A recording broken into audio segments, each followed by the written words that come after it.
Yudore mane Radio Ramogi, radio namba 1, la radio mami puonj makare madongo ganda weche manyien gi thumbe gi mor kar chunyi. Mano bende makelo wa sabirie wange marudi echi.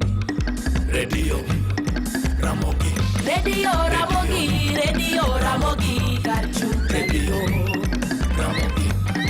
Radio kar chunyi Ramogi. Weche manyien gi Vincent Otieno.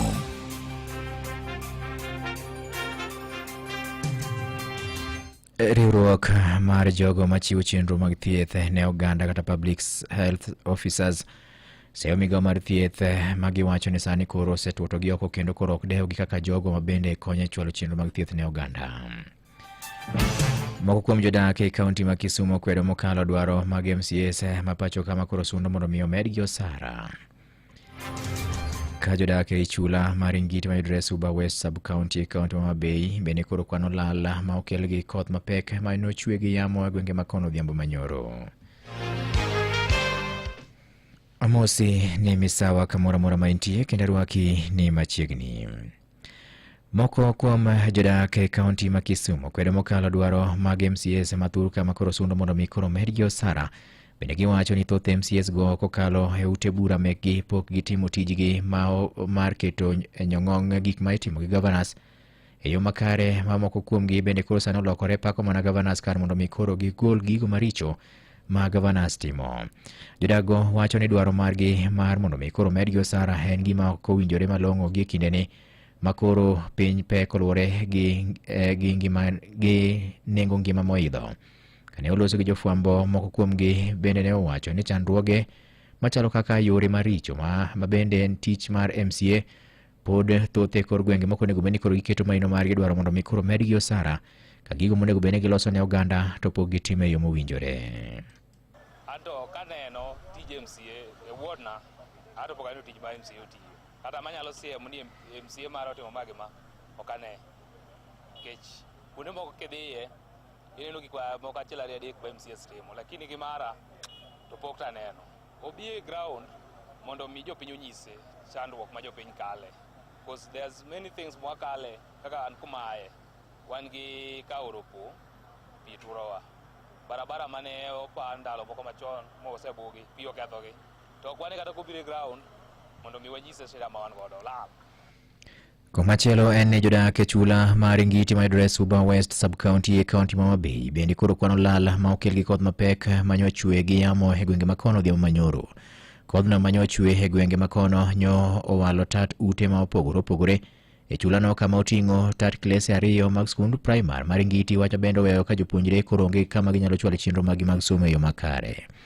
Gi thuolono bende familia buora nyo odong' kama ginyalo luongo ni ot bang' yamo walo tat utegi magisebedo ka gidake wach makoro nyochuno mondo mi gininde koyo otieno mane piny orugodo kawuono. Jagoro mar dhowedhe kata jagoro mar dhowath mar Ngiti Daniel Sure noyango wach ni ka olero ni kodhno nyokelo kethruok mathoth mag mwandu kaachiel kod familia buora bende koro nyobedo kod ng'ikruok ma onge kama ne ginyalo jote. Yamo bende ne oketho tat kanisa mar PEFA gi SDA mar Ngiti kakoro jagono kwayo jogo machunygi ng'won mondo mi kaw yie to wuog oko kendo jolgie e gundho ute lamo 2 ma bende ne okethi gi yamono.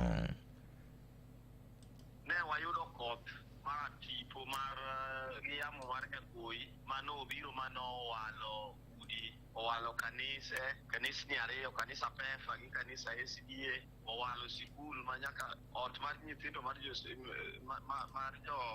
ECD bancha wagero mano dhi te yidhi be nobarore. Koro ne wayudo lal mang'eny kabisa. Skul be nokethore sana skul ema nokethore ahinya. Sikul Ngiti primary nowalore klases 2 to gi klas 1 mar ECD bancha ne wagero manyien yore udi mag dak nokethore manyalo romo 9 mane amo waro ma jomoko odong' mane pa to gi yidhi be ne nitie mano barore manyalo romo yidhi 3. An anyalo mana kwayo sirkal ni wayudo lal sana modok korka sikul kanitie kaka ginyalo miwa support mondo wager classes wago nikech nyithindwa koro kaka konyre onge. Ka opogore gi mano nyakwara mogi en mokuomo jene mapacho ka bende koro golo ng'ur ewi jogo ma odier ma koro biro chung' ne weche mag yiero ka duol mar IEBC Bende giwacho ni ojende ne otuot kendo weyo chenrono ka bende koro gidonjore nyaka kod sirikal mar Manywanda kata broad based government magiwacho ni onego bed mar adiera. Kamoko kuomgi seyo winjruok ma bende ne ochwe kogni kind jatend piny Kenya William Ruto gi ogai maduong' siasa mar ODM Raila Odinga, ma bende giwacho ni koro kodeo kata mana dwacho ojende ni mar thuolo duto mag tije koro chwe dhi mana ne jogo ma hikgi oniang'. Ka ojende apod nigi thochgi kaachiel kod teko manyalo choro chenro mag dongruok ne piny Kenya, to kosebed ka iketo dwachgi e lai manyime. Vile tunaona maneno yanaendelea, mambo ni yale yale. Wale ambao tuliambiwa walikuwa kwa mkutano wa kuanzisha Kenya na bado wanaendeleza Kenya na bado ndio wanakandamiza Kenya, tunaona ni wale ndio bado wamekuwa selected. Tuko na vijana hii nchi na tutaki IBC ya handshake, hatutaki IBC ya dynasty, hatutaki IBC ambayo inakuja haijui kuna kitu mchipuko ambao unaitwa Gen Z, haijui alpha, haijui vijana wadogo. Sisi hatuna shida na chochote. Tunataka hata for the first time, hata kuweka mama sisi hatuna shida. Nukuweka kijana hatuna shida.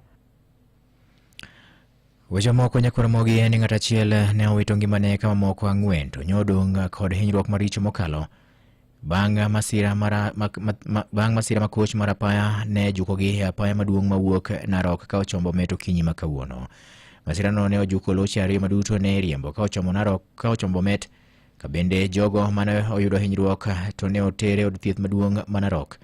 Ne chenro mag thieth seche bende ringre mar jal mane owito ngimane no to ne oter mane kar kano ringre e osiptal achiel onogo.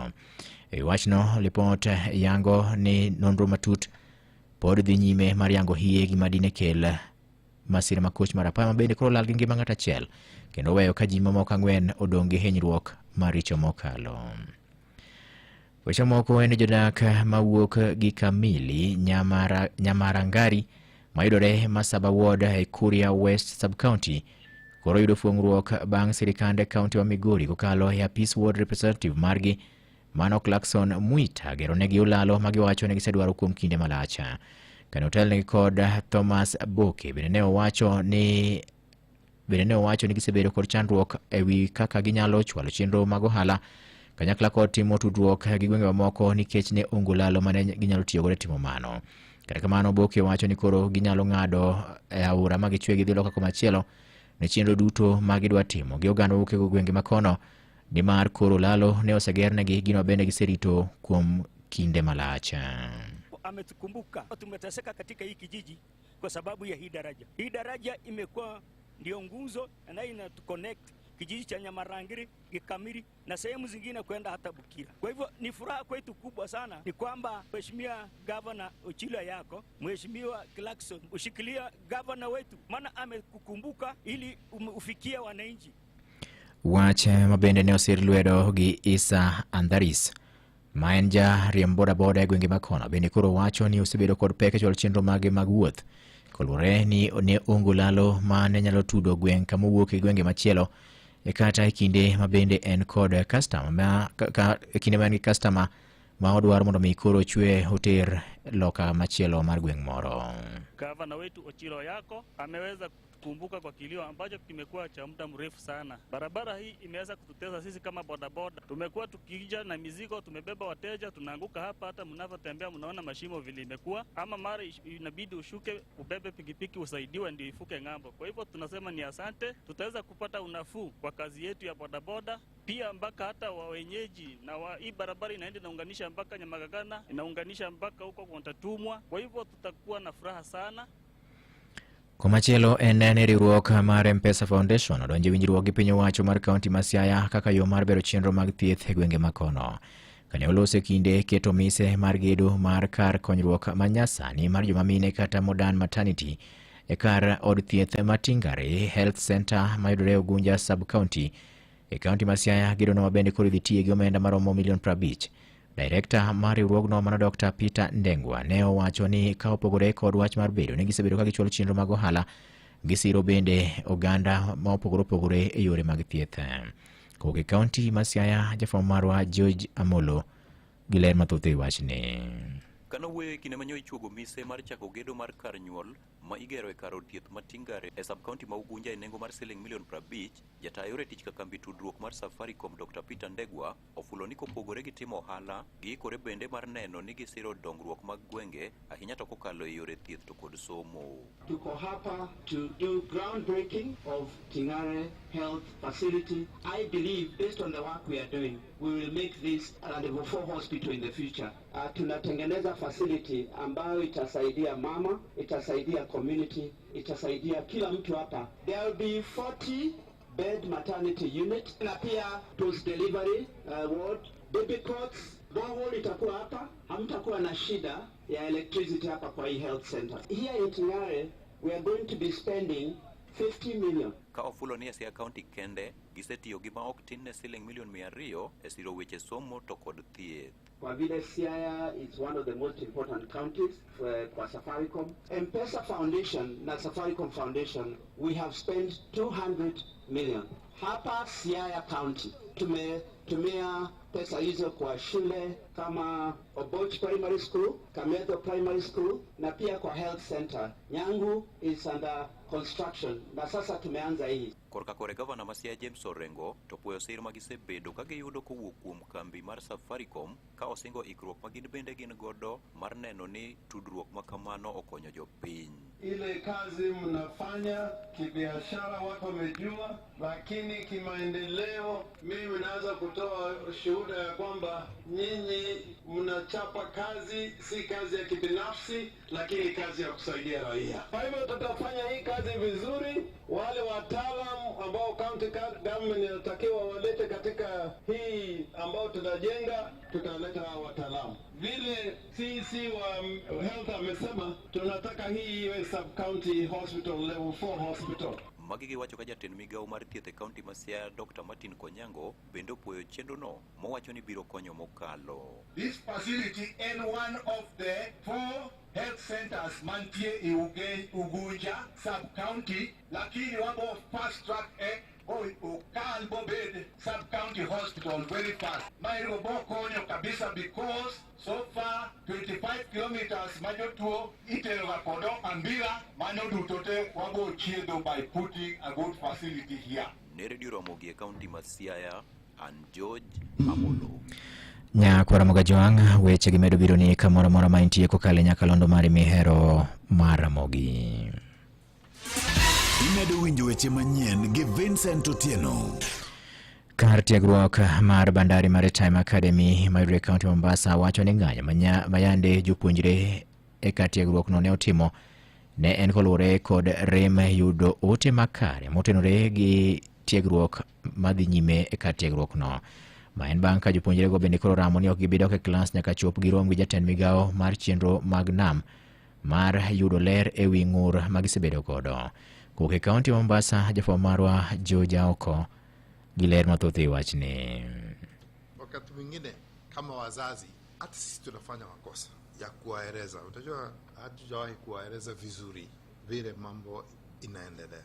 Kwa sababu wao wanaangalia, wanaona iko watu wengine wameshahitimu kutoka bandari na bado wako nyumbani. Mano Kinanu Muragu manja kombod mar kar tiegruok mar Bandari Maritime Academy kagoyo bade piny ewi ng'anyo manyocha jopuonjre gi otimo. Wakati CEO wetu aliingia, tukampatia jukumu moja tu, na jukumu lake sio mambo ya kukaa kwa ofisi. Jukumu lake ni la kutafuta hiyo nafasi ya wanafunzi kuingia kwa meli. Kani loso gi jofwamb weche, jakom nokoni en ayanga ni tudruok pok obedo makare e kind jopuonjrego kod tend kar tiegruogno to chutho e wach dhi e meli mar somo kaka chenro mag meli itayo ei nam. Tuseme kutoka Novemba hivi tumewahi kupata washiriki kutoka nchi mingi sana, ili hawa wanafunzi wote ambao wamehitimu kutoka bandari wawe wako na hiyo nafasi ya kwenda kwa bahari. Nafikiria sisi hatukuzungumzia watoto wetu. Kwa hivyo hata mimi nimekubali kwa nikamwambia mimi nimekubali kweli, mkiwa na hii matatizo kweli tungekuwa tumewaambia vile tunafanya. Sasa kama wazazi wao hapo tumewakosea. Kata kamano, jatatije makojolo mar Kenya Maritime Authority Isaya Nakoru oramo ni oboke magichiwo gin mago mayango kod piny mangima ma ok pacho ka kende kaka moko kuom jopuonjre go ne wacho. When you are still a student, we don't expect students to start talking about employment. First of all, complete the studies. Because they are still in school, we want to confirm that our certificate meets international standards, and we don't want to discourage Kenyans, especially the young ones, from going to those institutions. Some issues need patience. Mageti moreka jatend Kenya National Shipping Line Abdallah Hatmi to oramo ni thuolo mag tije mageto jopuonjre go pod nitiere mathoth. To train a seafarer, you need at least 12 months in class, and then a number of months to prepare them before they go to sea. Then they come back for their oral examinations, and then they get their licenses. So these opportunities are for all Kenyans, and with government, our processes are very transparent. We follow the laws of State Corporations Act. Ne Radio Ramogi e county ma Mombasa, and George Aoko. Gilipot mar George Aoko ke county Mombasa nyakora Ramogi emochope giko mar miweche manyien kaka ne gimoro no emeso mar kaweche manyien. Radio Ramogi tudrigi James Rabala kaoro mosapar mar biro yudo weche manyien ka gibro bedo mago ma otuch e kor gwenge. Kokamano koro mosaboro gi sao chiko weche manyien machuok nyinga Vincent Otieno. Mago ne weche manyien kokale Radio Ramogi. Radio Ramogi, #1 station for the Luo Nation.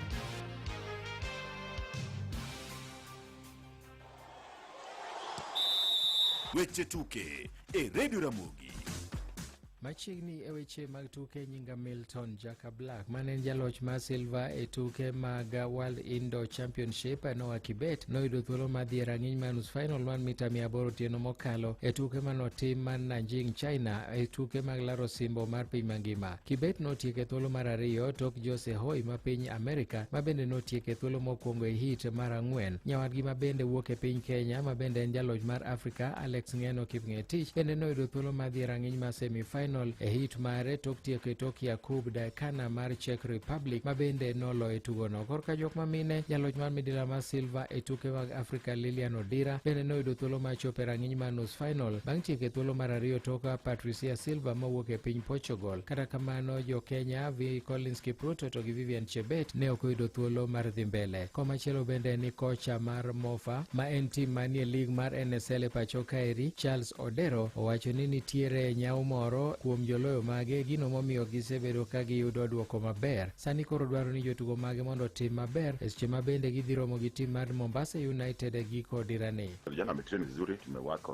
nao kidogo, walikuwa kifunga bao moja kila games na hawajapata good result for the last karibu 5 matches. For the look na finishing a lot sana ili tupate hiyo finishing touch, hiyo scoring touch. Mbona mara mingi unapata ni only striker pekee yake ndio iko pale katika hiyo eneo. Unapata offensive wetu au attackers wengine hawafiki, so unapata wanakia namba 9 sio mzigo wote na haiwezi kubai peke yake. Timu nzuri ni ile hata midfielders wanafunga, wingers wanafunga na hata defenders wanafunga katika set pieces. So tunajaribu kutumia pia work on set pieces, kama tunaweza tumia hizo kufunga mpira ikifanyia kadhaa tunaweza tumia set pieces. So tumejaribu work na hizo na wamefanya vizuri, achua kijalia end kesho tutakuwa na matokeo mazuri. Odero wacho nong'eyo ni tim mar Mombasa United en tim matek, kuom mano jotugo mage ojiwo mondo tim matek gin bende. Mombasa United ni klabu nzuri, ingawa jedwali uko chini, sasa mpira ukata, lakini ni timu nzuri. Tulipocheza na first leg walikuwa wazuri. Ni timu za Mombasa zote ukiona wanataka kucheza mpira au sio mpira kupiga au ni mpira kucheza mpira dana. So tumejaribu kuwork on nao bali wacheze mpira wao sababu tuko nyumbani, na tumejaribu kuongeza speed kwa sababu timu za Mombasa zinacheza mpira taratibu kwa na speed vile. So tumejaribu kuimprove on speed ili tuweze kwa deny wasicheze na sisi tuweze kutumia hizo opportunities za kuweza kuscore.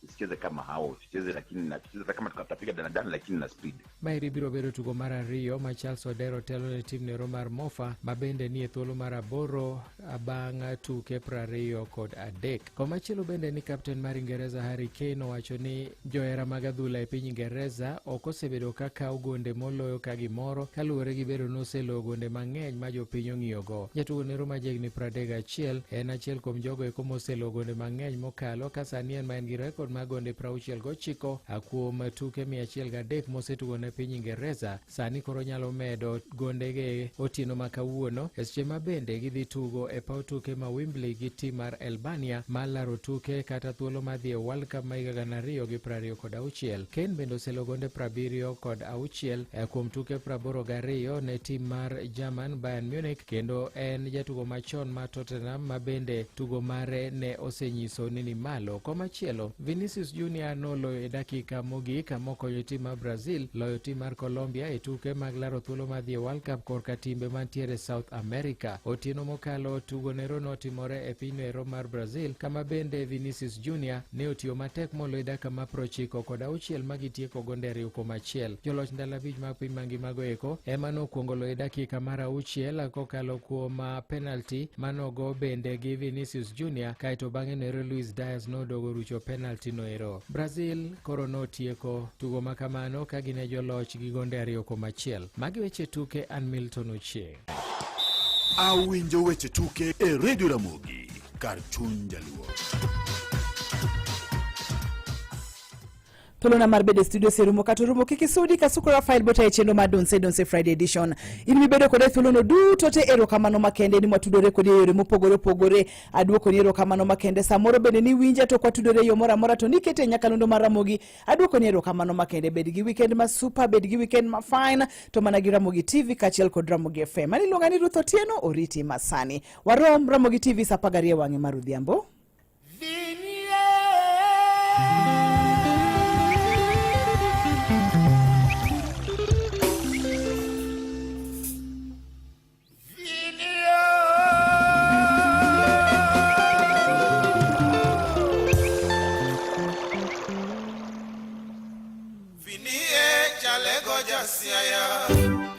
Osiepo miti chini yako yuki, osiepo dele boni majaseme, osiepris jakwasi nyauchi, osiepo hajalego randako, osiepo mondi joni majasiaya, vinie Kampala City, vinie Kampala City.